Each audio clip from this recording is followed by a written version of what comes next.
Stuart, Butler, and two close friends traveled to Australia in search of a coastline off the map. But what started as a thrilling excursion rapidly spiraled into a series of progressively worse events, culminating in a heart-wrenching tragedy. This is the true story. To most visitors, Byron Bay looks like a paradise. Clean waves, white sand, and warm water stretching to the horizon. But if you stay long enough, or talk enough to locals, the truth starts to surface. Many people have died at Byron, most of them unsuspecting tourists. They died in strange ways that can't really be figured out. Different things going on in Byron in the last few years. The young people have been very afraid. The records in this part of the world are spotty. The currents are fast and silent. Large sharks are common here, and most people know that when they're in the water, seeing a shark is not very rare. Seeing a large shark over 15 feet is rare, but it does happen. More often than anyone wants to admit, there is a lot of danger here. But Stuart didn't know any of that. He was 20 years old when he left Ireland and flew across the world. It was early May 2014 when he arrived in Australia. He didn't have a plan besides working where he could and learning to surf. He wasn't a strong swimmer, and he never really handled the surf before, but none of that really seemed to matter to him. Not at first. By June, Stuart was working and living at a surf camp run by Mojo Surf, a company that offered wave-chasing adventures to backpackers, so it was kind of like a perfect setup for him and exactly what he was looking for. At the camp, he swept floors, helped prep meals, and took odd jobs in exchange for a bunk bed and access to surfboards. It was there when he met other backpackers, Michael Fuller, a 19-year-old from England, and Levi Fahrenholtz, a 26-year-old American. Michael was the most cautious of the three. He'd been to Australia a few months longer, but his surf skills were still not great. The three became fast friends. Michael talked one day about becoming a lifeguard, and Levi talked about renting a van and surfing down the coast. Stuart didn't really talk much about the future. He was just happy to be there. And in those first few weeks, the Australian trip definitely lived up to the dream. There was one beach that they hadn't gone to yet, but they did hear it having the best waves in the area, and that was Tallow Beach. Stretching south of Cape Byron, Tallow was a local spot. The kind of place seasoned surfers go when they wanted to challenge themselves. But locals know how serious things are there. It's reserved for people who are generally risk takers. By July 2014, Stuart had relocated to the Mojo Surf facility in Byron Bay. Michael was already there. Levi joined them just a few days later.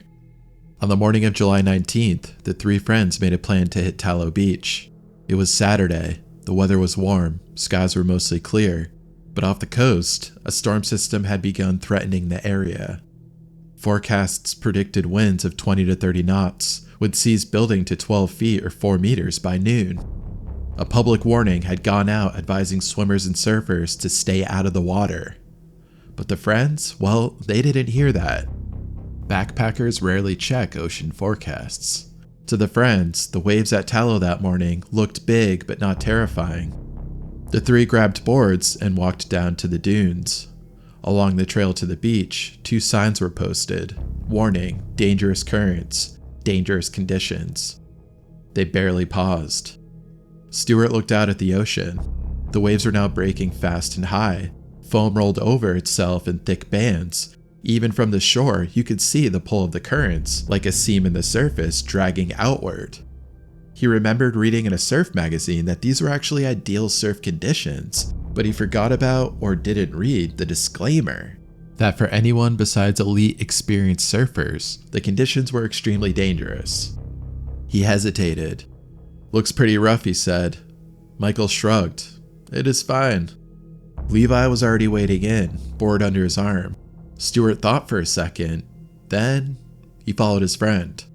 He didn't know that just offshore, near Broken Head, locals had seen a great white shark tear through a bait ball the week before, or the fatal shark attack that happened just a year earlier, where a man was pulled from the water with a massive wound on his leg.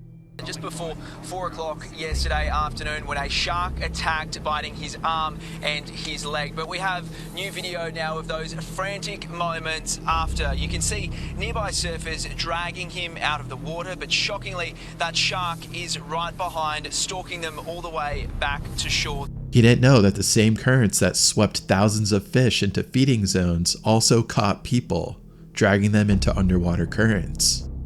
The first wave wasn't what he expected. It knocked him back hard and took his breath away. Levi was the furthest out, trying to punch through the waves. Michael followed close. Stuart brought up the rear, his paddling slower, more hesitant. The water wasn't just choppy, it was chaotic. The wind was peeling spray off the tops of the waves and flinging it back into their faces. The sets came in quick, violent bursts. A rip current took hold around the waist. Michael felt it first, the familiar sensation of paddling without moving. Then came the realization that they weren't being pushed back towards the shore. They were being pulled sideways. Fast. Levi yelled something, just in panic. But his voice was carried off by the wind. Michael tried to angle back toward the beach, digging hard with each stroke. But nothing changed. The cliffs of Cape Byron were growing larger by the second.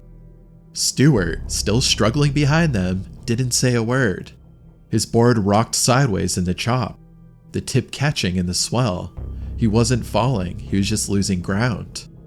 None of them had surfed in conditions like this, not even Michael. Up on the cliffs, a handful of early hikers had stopped to watch. They could see what the boys couldn't. 3 dots being dragged straight towards the base of his steep, unforgiving wall of rock. The waves were exploding against it, surging upward, then peeling back in frothy chutes of white water. It wasn't just dangerous, it was inescapable. Levi was the first to break away. He turned his board around and started paddling out to sea, away from the cliffs, toward deeper water. He went against every instinct. But someone on the rocks had been yelling and gesturing, pointing away from shore. Levi listened. He then disappeared behind a swell. Michael and Stuart didn't listen. They kept drifting. 500 meters in what felt like seconds. Soon, they were right up against the cliff face, the ocean slamming them into the base of Cape Byron. There was no way back. This is when Michael and Stuart had a full-blown panic attack. Michael's board lurched sideways as a wave rolled in and broke directly over him. He lost sight of Stuart for a second. Then came another, bigger. It landed just ahead of him. His board buckled. There was a loud crack, and suddenly he was floating on 2 halves of foam and fiberglass. He ditched the leash and let it go. Now he was in the water. No flotation device, no way out. He tried to swim, but it was like pushing through cement. His limbs felt heavy. He was swallowing water. In the moment, the adrenaline turned to fear, not just of drowning, but of dying alone against the rock. Up ahead, he spotted a narrow shelf, a jagged ledge of rock just above the waterline. It was small, slick with algae, but it was the only chance he had. He swam for it. The wave lifted him up like a rag doll and then threw him forward. He crashed into the shelf, scrambled for grip, and was instantly yanked back by the next wave. Another set of waves rolled in. This time, it slammed him harder, but it left him wedged against the rock. He scrambled upward, feet and hands tearing open on the barnacles, and just rolled above the reach of the next wave. He was alive, barely. He looked down and saw Stuart. Still clinging to his board, bleeding from his back, his eyes were wide, mouth open, trying to say something, asking if help was coming. Michael screamed back, "Get up on the rocks, that's a ledge, paddle over there." But Stuart didn't move, the water swirling, bouncing in on itself, creating a circular current. He tried once, twice, 3 times to climb the rock face. Each time the waves beat him back. He looked terrified, not just scared, resigned, like he knew. Michael kept shouting, "Take off your leash, let go of the board." Stuart nodded, slowly, and began to reach down toward his ankle. Then the next wave came. It was the largest yet. A heaving wall of white water that surged up and over the rocks. When it receded, Stuart was gone. Michael just stared, screaming his name. Foam rolled in, then out. Silence, no board, no hand reaching up, nothing. From the cliff above, a witness saw it too. A young man with dark hair floating with one arm over his board just before the wave took him. They watched him disappear, swallowed by the ocean. At this point, Michael could barely think. His hands were shaking, bloodied from where he had crawled up the rock face. His legs burned. The ledge he'd collapsed onto was slick with seawater, barely wider than a park bench, but it was the only thing keeping him alive, and he didn't dare move. Below, all noise, white water, and crashing rock. And somewhere in that chaos was Stuart. Michael turned and scanned the surface, and there he was, still clinging to his board a few meters out, caught in the churn. Michael tried to yell, but the wind tore the words from his mouth. Stuart called something out. Michael couldn't hear it. And then he tried to paddle towards the cliff. A wave slammed into him. He dropped below the surface, then bobbed up again, coughing. Michael pointed frantically to the rock shelf near him. "There," he shouted. "Try to get up there now." Stuart saw it, and he nodded weakly and started moving that way. He looked exhausted. Every stroke was a struggle. He kicked once, twice, then a surge of white water threw him sideways into the small cove again that he had just come out of, below the cliff face. Michael watched as he managed to scramble partway up onto the lower shelf. For a moment, it looked like he might make it. Then, the next wave hit. "Stuart!" he screamed. "Stuart!" Nothing. He kept yelling until his voice cracked. Then, silence, just the wind and the sea. Up on the cliffs, a woman had been watching the entire thing through binoculars. She later told police that it didn't look like Stuart had simply been swept away. She said that it looked like he had been pulled sideways into something, a dark gap in the base of the cliff. There were sea caves in the area, so this actually made sense. But at that time, no one was listening to her. Michael sat frozen on the ledge. 5 minutes had passed, then 10. He finally forced himself to climb. The rock face shredded his palms and feet, but he didn't stop. He scraped and crawled until he reached the top. Levi was already there. He'd made it out further north and had climbed back up to the cliffs. They had nothing to say to each other. By the time emergency responders arrived at Tallow Beach, Stuart Butler had been missing for over an hour. Michael was still standing on the rocks, dazed and bleeding. When the first surf life-saving jet ski appeared offshore, it circled cautiously. It was dangerous for them to be out there. He was unable to get close to the base of the cliffs without being smashed against the rock wall. Up above, onlookers pointed down towards the shelf where Michael had climbed out. They were hoping to see Stuart there. Within the hour, the search turned massive. Helicopters arrived, boats were deployed, radios crackled with overlapping coordinates. From a command post on shore, incident leaders mapped out the tide patterns and made a call.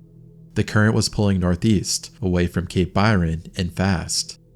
To help visualize the drift, a helicopter dropped a stream of bright green dye into the water just south of the headland. It spread quickly, foaming a neon slick that trailed out into the open ocean. Searchers used it as a starting line and followed its direction. The grid widened, 2 nautical miles out. Cliffside pockets were scanned.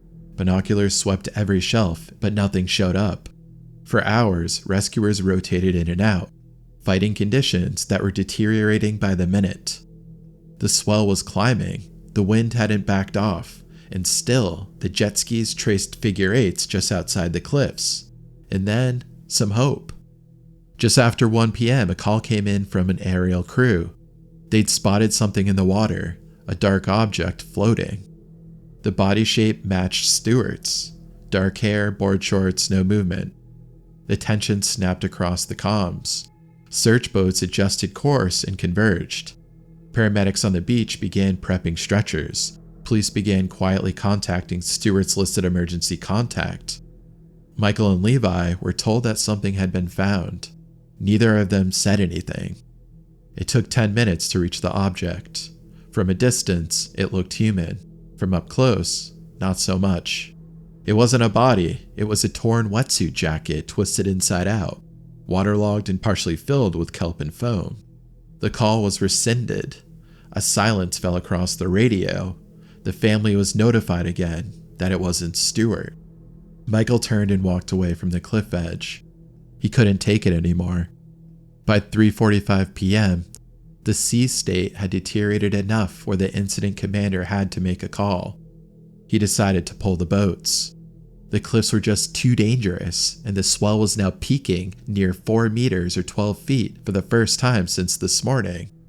The next day, they all came back, hoping that Stuart was in a sea cave. That was his only chance at this point. Or he got swept way down the beach to another part of Australia. At sunrise, the jet skis launched again. A rescue boat pushed out into the same current. 2 helicopters returned to the grid. This time, they were joined by a fixed-wing aircraft flying wider loops offshore. 20 surf life-saving volunteers rotated shifts. They scanned every angle of the ocean. Still nothing.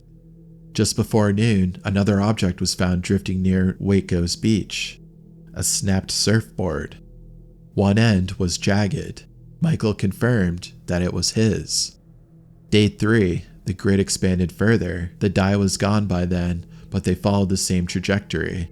Boats traced deeper loops, aircraft stayed aloft longer, more coves were checked. At that point, a volunteer cave diver suggested that he would dive inside one of the sea caves to go look for Stuart. It was barely visible at low tide, but he said that he would be down to try it. But the police wouldn't let him go. They said the swell was just too violent and there was such a high risk of him dying, there's no way they would let him do it. And they weren't even sure about the cave, it wasn't officially marked on any maps, so who knows what would have happened in there. Back at the Byron Bay police station, investigators tried to tie up loose ends. They checked Stuart's phone records. No calls or texts since that morning. His passport had not been used to leave the country. He hadn't left. He hadn't run. He simply vanished. Stuart Michael Butler was never found. No body, no board, no second chance. The official report says he drowned in rough surf, that he was caught up in a rip current and slammed against the rocks and then swept out to sea. A few days later, his family arrived in Byron Bay. They walked to the beach where Stuart entered the water. The waves looked calmer then. The sky was blue. But the ocean didn't give him back, and the signs are still there. The ones that say, no lifeguards, dangerous currents. And that's all I have for this video. If you enjoyed it, please give it a like and subscribe. It really does help out the channel. More stories are coming soon, and I hope to catch you at the next one.